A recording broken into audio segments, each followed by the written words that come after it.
Olá, turminha! Hoje vamos aprender a letrinha E. Isso mesmo, a letrinha E. E de espelho, de elefante, de estrela.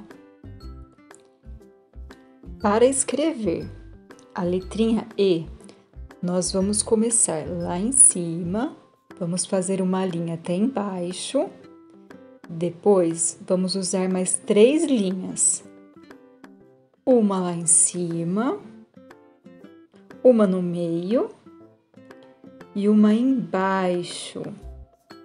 A letrinha E tem 2 sons, um aberto, E, e um fechado, E.